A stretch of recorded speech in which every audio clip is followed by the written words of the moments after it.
I have been working in human resources for 12 years. I have interviewed thousands of candidates. But nothing prepared me for what happened 5 years ago. A 22-year-old walked into our office for an entry-level analyst position.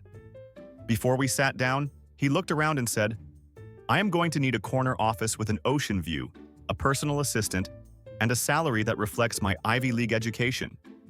$200,000 to start." When I explained this was entry-level starting at $48,000, he laughed in my face. "You clearly do not understand what you're getting here. I have a degree from an elite institution. I am not your average candidate." He grabbed his designer briefcase and left, saying we obviously did not recognize talent. 3 days later, we received an invoice from him. $1,500 for consultation services regarding improvement of hiring practices. He itemized his travel time, preparation time, and expertise evaluation. He expected us to pay him for wasting his time. These stories get worse.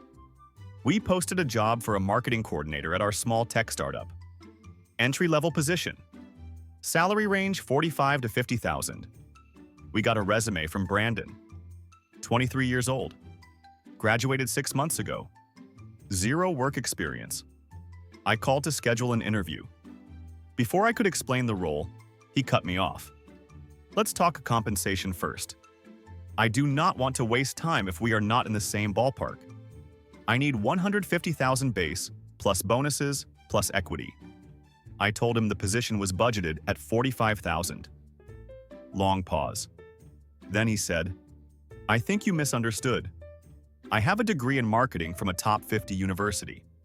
My education alone is worth 6 figures. I explained market rate for entry-level was $40,000 to $55,000. He sighed like I did not understand economics. "I have done my research. I know what I am worth. Let's say $120,000 and we discuss equity separately. I will also need a company car, Tesla Model S, and 4 weeks vacation. I have travel planned." I tried explaining this was entry-level. He interrupted. "Entry-level is just a label. I published 2 papers in college. I was vice president of the marketing club. You are not hiring a coordinator. You are hiring a future chief marketing officer. You should think about return on investment." At this point, I should have ended the call. But curiosity kept me going. I scheduled an in-person interview. He showed up 30 minutes late in ripped jeans and a t-shirt. No apology. He looked around our open office and shook his head. "This is not going to work. I need a private office. Somewhere quiet for strategic thinking. Also, I noticed no gym in the building. I will need a premium gym membership." I explained we had open floor plan for everyone including the CEO. He looked horrified. "How do you expect people to work with all this noise? This is outdated thinking.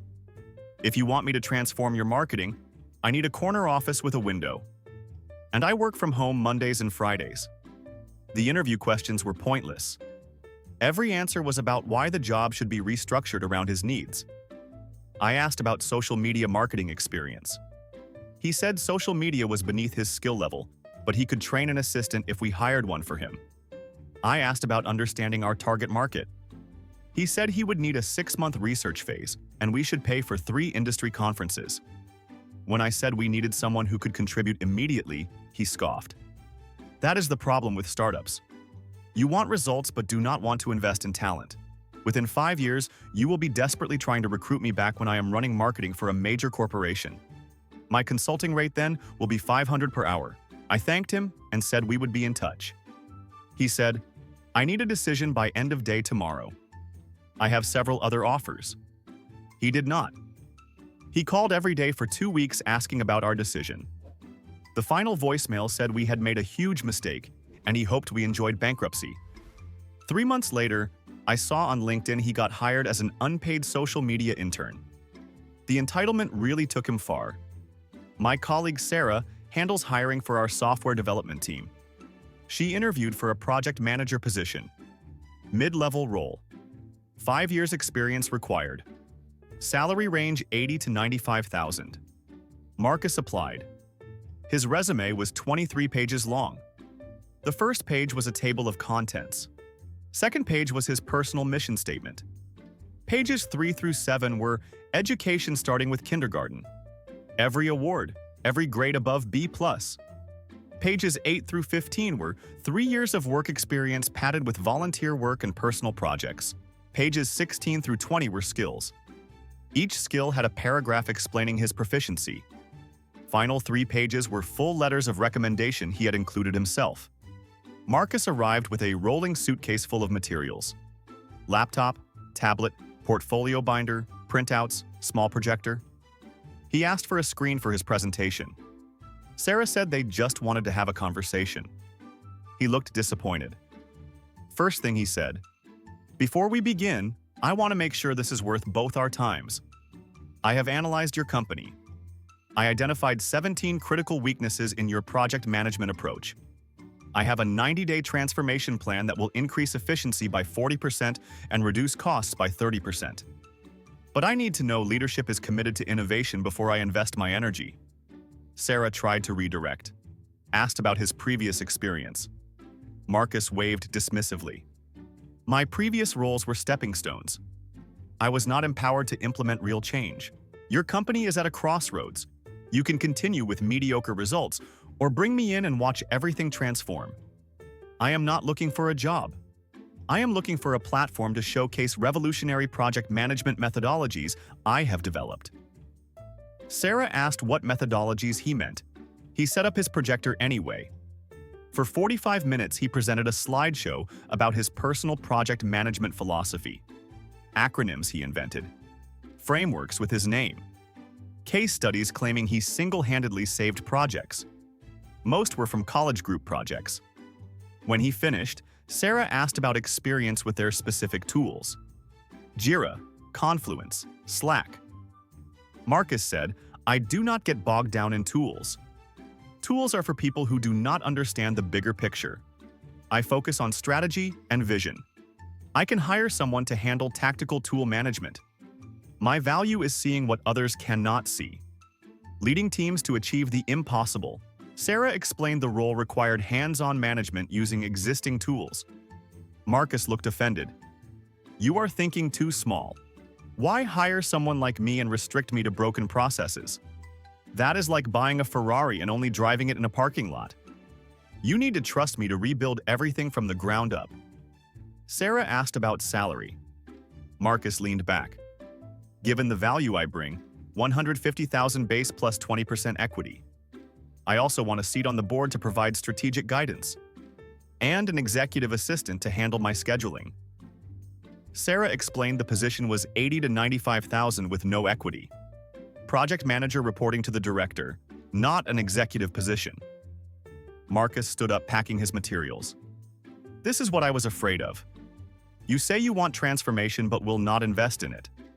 You will hire some mediocre candidate who keeps you stuck. In 2 years, when projects are failing, you will remember this conversation. You will remember when you had a chance to bring in a true visionary and chose the safe, mediocre option." He left his business card.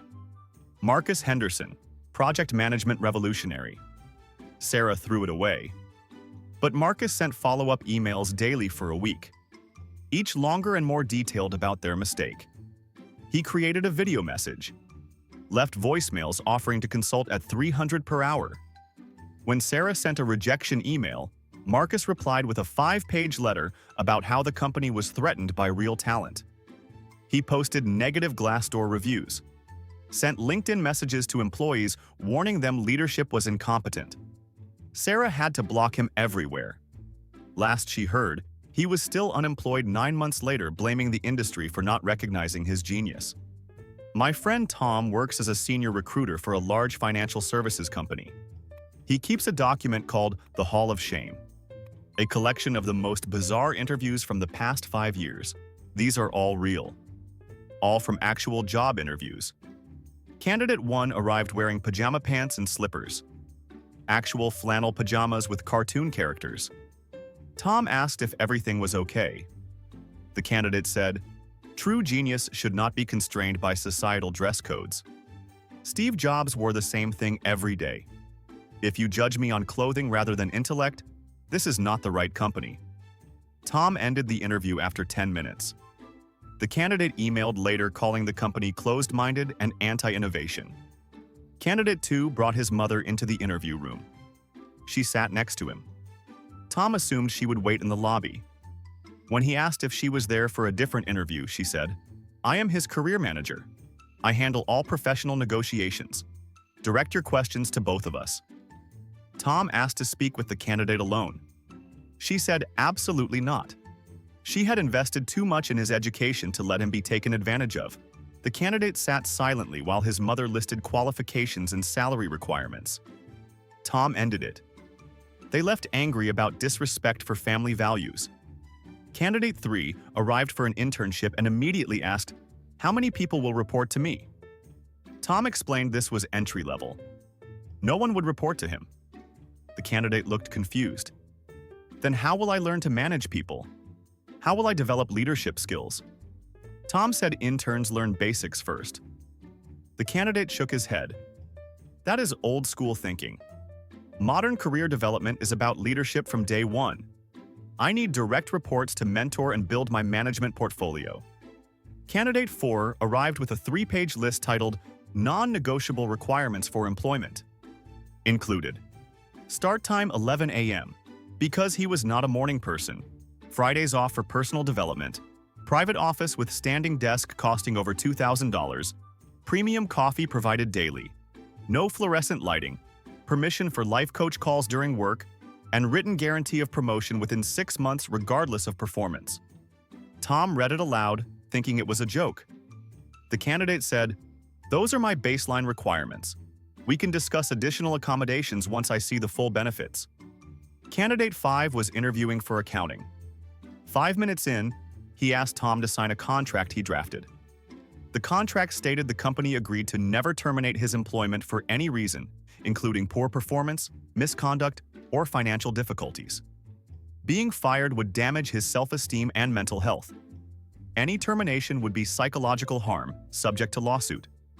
His therapist agreed job security was essential for emotional well-being. Tom explained employment was at will, and no company would sign such a contract. The candidate became agitated.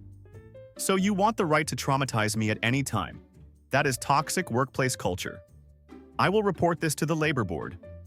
Candidate 6 brought her dog to the interview, a large German Shepherd. When Tom said the office had a no pets policy, she said her dog was an emotional support animal and legally had to be accommodated. Tom asked for documentation. She said she did not believe in bureaucratic paperwork. Her dog provided support, therefore he was an emotional support animal. The logic was simple. When Tom explained the dog still could not attend an interview, she accused them of discrimination against people with mental health needs. She left threatening to sue under the Americans with Disabilities Act. The dog was not registered or certified, just her pet. Candidate 7 spent 30 minutes explaining why the job description was wrong. No questions about the role or company, just listed everything they should change to make it appealing to top candidates like himself. Salary too low, responsibilities too broad, title not senior enough, office location inconvenient, benefits underwhelming, growth opportunities unclear. He finished saying, "If you fix all these issues and repost the job, I might consider applying again. Maybe." Tom asked if he had questions about what the job involved. He said no, because the job as currently structured was not worth his time. Candidate 8 asked within 5 minutes, "What is the severance package?" Tom said they could discuss that if an offer was made. She said no, she needed to know before investing more time. If severance was not at least 6 months' salary, she was not interested. She planned to use the job as a stepping stone and wanted to be well compensated when she inevitably got a better offer elsewhere. Tom explained severance was typically only for layoffs, not voluntary resignation. She called that unacceptable, and the company short-sighted for not incentivizing employees to leave. After that week, Tom took 3 days off for a mental health break from the entitlement. He still does interviews but now has screening questions to filter out delusional candidates before in-person meetings. He says it helps, but nothing fully prepares you for the disconnect some people have with reality. His advice to recruiters: trust your instincts. When someone shows you who they are in the first 5 minutes, believe them. And always keep detailed notes because someday you will want to share these stories and no one will believe you without proof.